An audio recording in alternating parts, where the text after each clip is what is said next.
Hello students, welcome to online biology classes. This is a continuation of the last topic only, that is a pollination. Clear? So some terminology are written here. So one more term is here, that is a biotic pollination. Today we are going to cover this biotic pollination. Before that, what we have covered in the last class, just recall, try to find out the definition of some of the terms which I am going to highlight. So pollination definition, perfect, not completed. Under that one, the classification based on the source of the pollen grain, autogamy, getynogamy, xenogamy. We covered. So within a flower, within a plant, pollination. Xenogamy means between the two different plants. Okay. So in autogamy, getynogamy, two types of flowers came. That is the chasmogamous and clistogamous. Chasmogamous means the flower which will open. Clistogamous means the flower which will remain closed. Yes. Next one, wind pollination means there is anemophily. In that one, the floral features we are covered one. So means why means after completing this one, you have to know what are the flower features of wind pollinated flower, water pollinated flower, and the insect means biotic pollination flower. Clear? Insect pollinated flower. So we take hydrophily. Under that one again two terms came. So that is epihydrophily and hypohydrophily. Epihydrophily means which will take place on the surface of the water. For example, Vallisneria we covered. The hypohydrophily means inside the water. Clear? For example, Zostera we covered. So these are just recollection of topics. So in that one, so try to remember this clistogamous, chasmogamous, and epihydrophily and hypohydrophily. Along with that one, floral features are also important. Yes, shall we continue the next topic? So biotic pollination. So before that one, the pollination based on the pollinating agent, two types are there. Abiotic means in that one anemophily and hydrophily we cover. Next one is the biotic pollination. So it is a very general topic. Clear? So with writing only we will cover. So biotic pollination means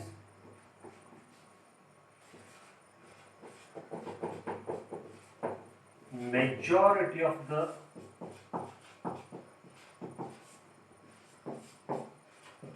flowering plants pollinate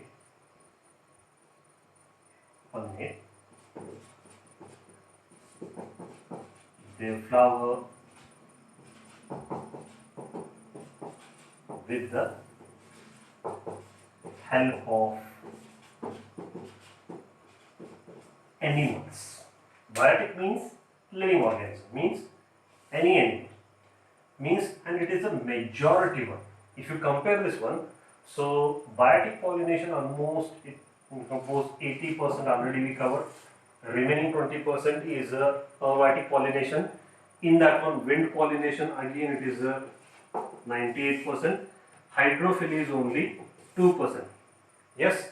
So why means wind is present everywhere. It is omnipresent, omnipotent means it is present everywhere. That's why pollination is carried mostly by the wind only, the abiotic factor.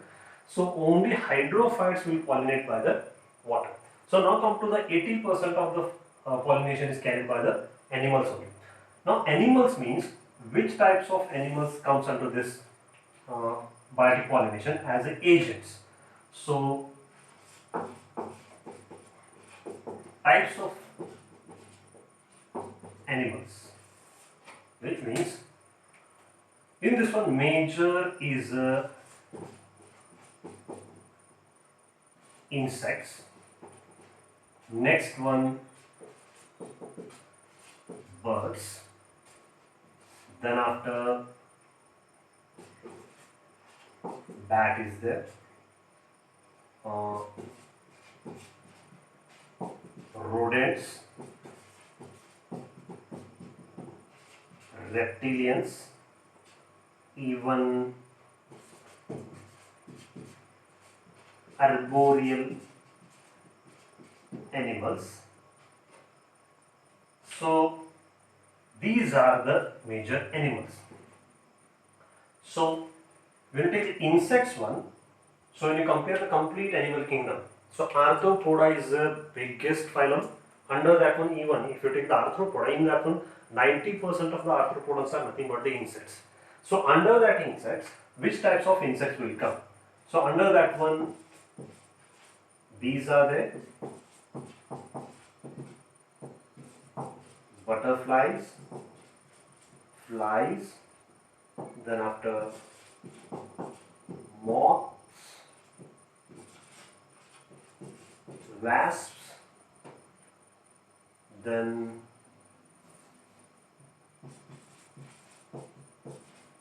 beetles. So these are the major insects, which is the largest group. So in that one, if you compare the complete animal kingdom, so 80% of the biotic pollination carried by the bees itself only. It is a major contributor. Clear? So these are the animals. For example, if you take the insects one, bees, butterflies, this one, beetles, flies, moths, wasps are the insects one. If you take the birds, under birds again two examples are there. For example, sunbirds or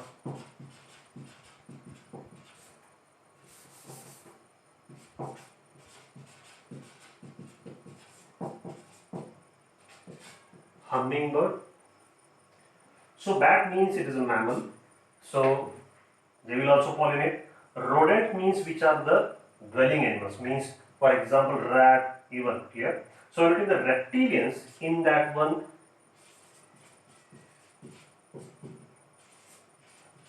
gecko lizard and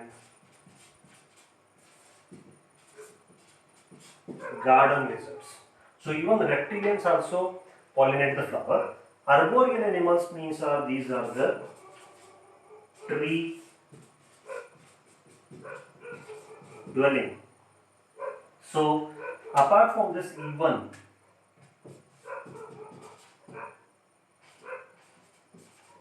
primates like lemur also help in the pollination. So examples are going to ask. So given 18 examples which will help in the biotic pollination means. So for every specific organism, particular terminology is there, we are going to cover later on. So these are the animals which are help in the pollination. Now, so based on the animal, flower structure also changes. So in the due course of evolution, there is a species, means co-evolution terms will come. Whatever the changes will take place in the flower structure, respective changes take place in the pollinating agents only. So this is the evolution point of view. So these are the animals which help in the pollination. Now, why these animals will visit the birds one? That is the main. Means how we covered what are the features of the flowers involved in the means anemophily. Here also, what are the features of the insect pollinated or the biotic pollination flower?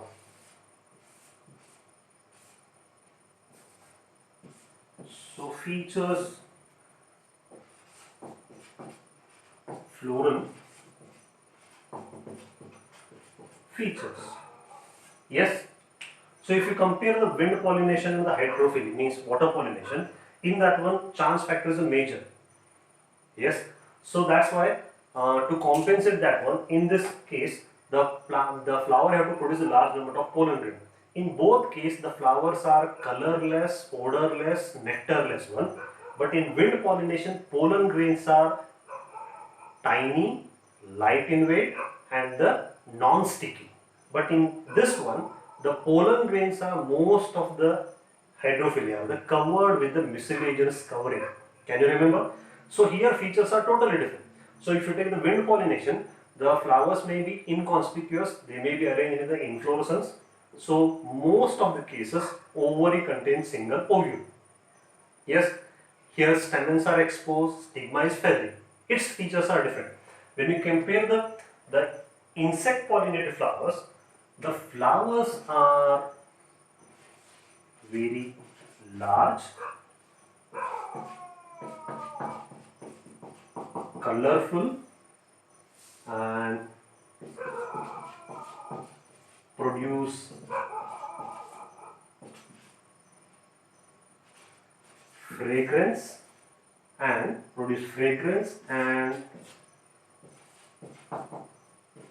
lots of nectar. It is a main character. So flower must be large, clear. It is a conspicuous. They are colorful. So petals color may be red, orange, yellow. They became attractive one only to attract the pollinating agent. So if the flower is small one, they have to arrange in the inflorescence only. Clear? So most of the cases flowers are large one. So they produce the fragrance. If fragrance is there and if they produce large amount of nectar, so it is a fluid nutrient which is produced in the flower. So they will attract the insect toward themselves. So to trap this means to catch this nectar, and in due to presence of fragrance, the insect will come toward the flower. So second, if they are small, if the flowers are small,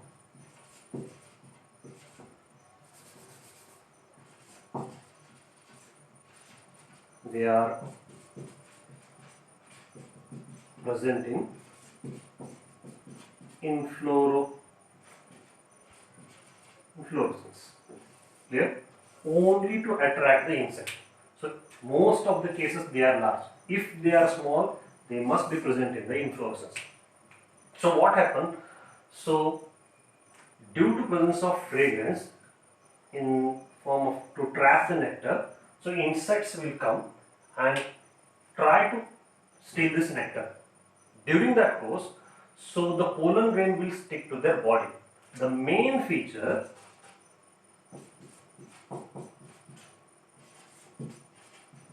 pollen grains are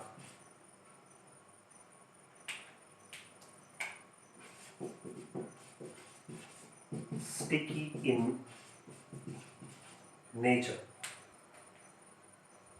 So what happened when any of this pollinating agent come to the flower to take this nectar?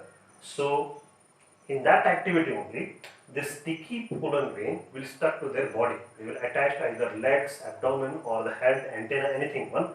So during that one, this pollen grain move from anther to the stigma. Yes. So indirectly, these insects help in the pollination. So now, once the insect will visit this flower, to maintain the continuous visit of this insect or the pollinating agent toward the flower, so they have to give some rewards. Means to maintain the continuity of visit one, the flower must provide the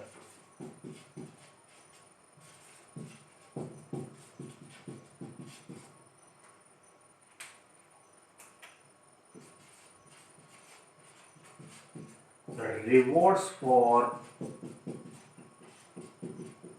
pollinating agents. Rewards means small prize amount or token amount or appreciation. So anyhow they are stealing this nectar. Instead of that one, they are facilitating the pollination. So that's why. So rewards are in most of the cases, these rewards or the appreciation. So they are in the form of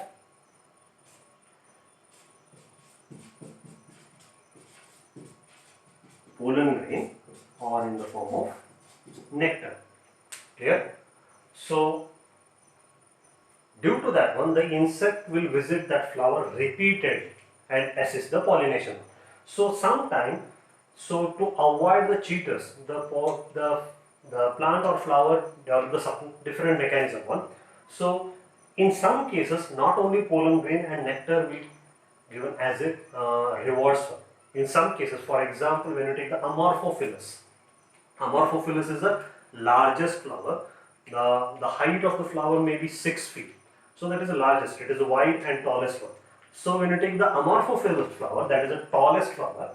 In that flower, not only pollen grain, nectar, the safe place to lay the egg is available for the pollinating agents. Clear?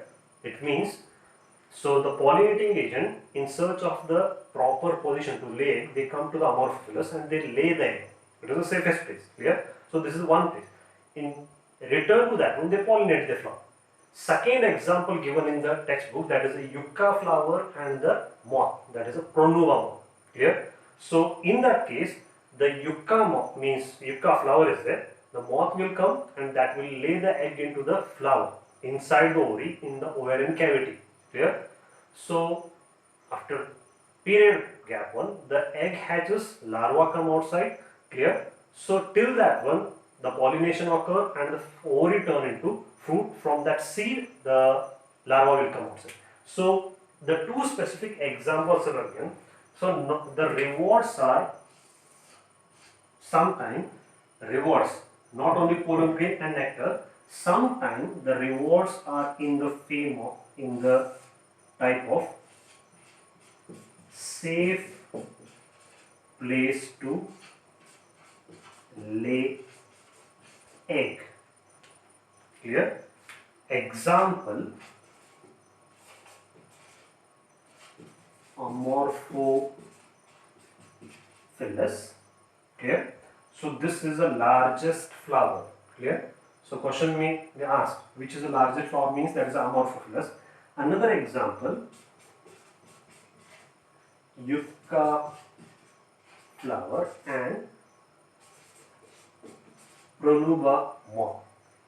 So in this case, there is a species specific relation. If this flower is not there, either it is Amorphophilus or yucca flower. Clear? The pollinating agent will not complete its life cycle because safe place is not available. Clear? In absence of pollinating agent, this flower will not distribute it, will not diversify. So that's why, so to complete their life cycle, they have to depend on these specific pollinating agent. So if you take the yucca flower, they have to depend on the pronuba moth. Clear? So this is a species specific relationship. So it is also studied in the mutualism also. So this is about the biotic pollination. So now what topic left means, for every pollinating agent specific terms are there. For example, how we are using the wind pollination is called as a anemophily, water pollination is called as a hydrophily. Here also for every pollinate agent particular names are there. Clear? So that terminology we will cover on the same board with the short pause.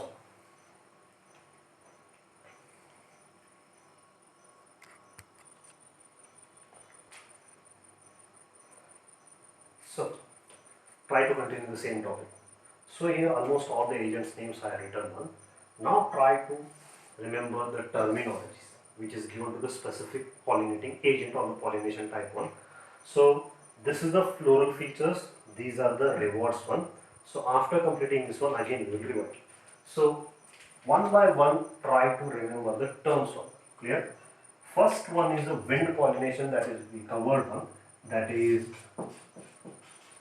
anemophily. Water pollination, it is the hydrophily. So these are the two what we covered in the abiotic pollination. Yes, only two factors we covered. Next, all these are the biotic pollination. Try to pronounce along with me. So insect pollination is called as a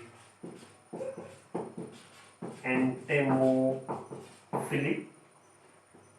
So complete biotic pollination is called the zoophily. Under that one, specifically insects. So 80% of the pollination carried by the insects only. Under that one, again many insects are there. Insect pollination is called as the entomophily. Next one, bird pollination is called as the ornithophily. Can you remember? The Salim Ali is a famous ornithologist. The study of the bird is called the ornithology. Here bird pollination is called the ornithophily. Yes. Next one, bat is a chiropterophily. Bats. Clear? So this is chiropterophily. Ant pollination is called as the myrmecophily. Meromicophily, ant pollination. Some plants are they are inhibiting the ants only. They assist the pollination. Ants pollination is called the Myrmecophily. Snail pollination is called as a Malacophily. So little bit confusing. Try to remember this one. Clear? So in competitive examination, mostly term-based question will arise. So they are not going to ask wind pollination, water pollination. Straight we are going to ask anemophily, hydrophily, ornithophily, malacophily. Like this question will come. Then it is a confusing factor. Now, wind pollination, anemophily, water pollination, hydrophily, insect pollination is entomophily, bird pollination is called as ornithophily, bat pollination is the chiropterophily, ant pollination is the myrmecophily, then snail pollination is the malacophily. Snakes also sometimes help in the pollination, that is called as the ophiophily. Now comes the insect types. Clear? So these are the big animals. When you keep the insect, under insect these are there. The wasp pollination is called the spicophily. Yes. Now bees pollination is called the melitophily.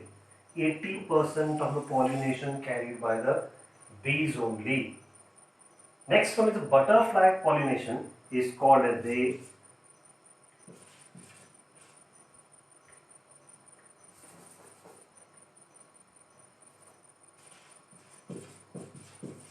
psychophily. Sorry, psychophily. Rodent pollination is called as the smintophily. Smintophily. The beetles pollinations is called as the cantherophily.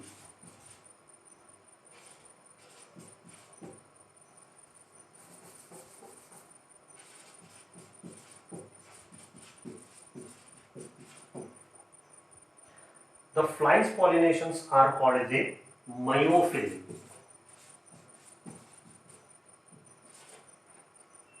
So little bit confusing, but so try to remember up till here.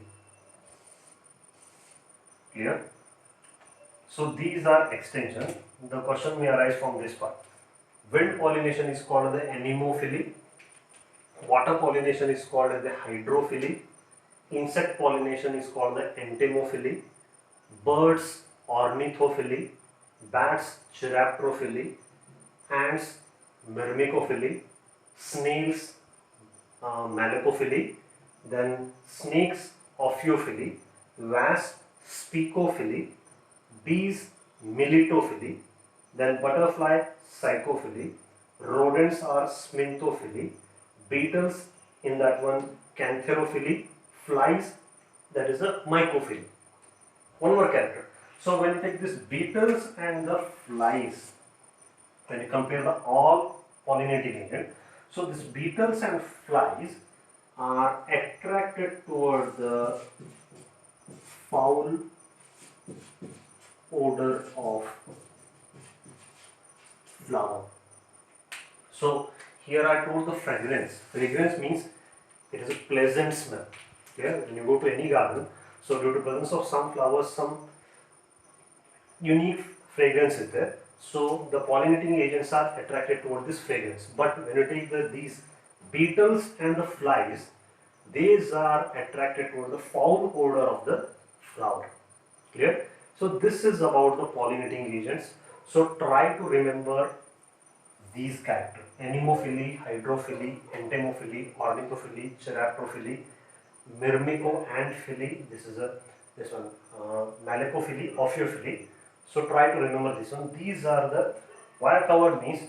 So when you take the insect, under that insects, the bees, butterfly, even beetles, flies, and the wasp name came. Clear? If anybody asks try to tell these scientific terms one. So here major question means the insect pollinated flowers character, that is the 3 marks question, and Amorphophilus is a 1 mark question, and even Yucca flower and Phronimoma. Just try to recall this one. What are the insect pollinated flower character means? The flowers are usually large in size, they are colorful and they are attractive, they produce unique fragrance sometimes, and they produce lot amount of the nectar only to attract the insect. Clear? So if the flowers are small, then they have to present in the inflorescence. Inflorescence means, if you take this case, if the flowers are very small, if they are arranged in the inflorescence like this one, clear? So either cluster or anyhow, they became conspicuous, they became attractive, and the insect will come toward this small flowers. To trapping this insect, they pollinate the other flowers also. Next one, important character, that is the specific character of the pollen grain. The pollen grains are sticky in nature.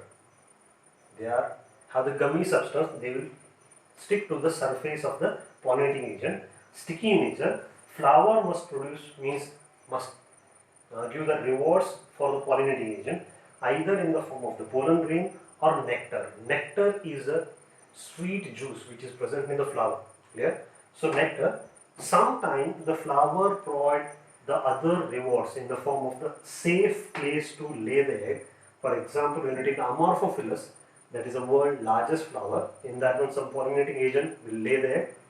Next one, the relationship between the Yucca flower and the Pronuba moth. So here the type to type species specific relation is there. So if both plant and pollinating agents are there, then the both will complete their life cycle. If anyone is missing, the other life cycle will hamper. Clear? So this is a factor of coevolution. So this is about the biotic pollination. So here the pollination topic ends. And ask one question: how the pollen grains are differ in the air pollination and water pollination and the insect pollination?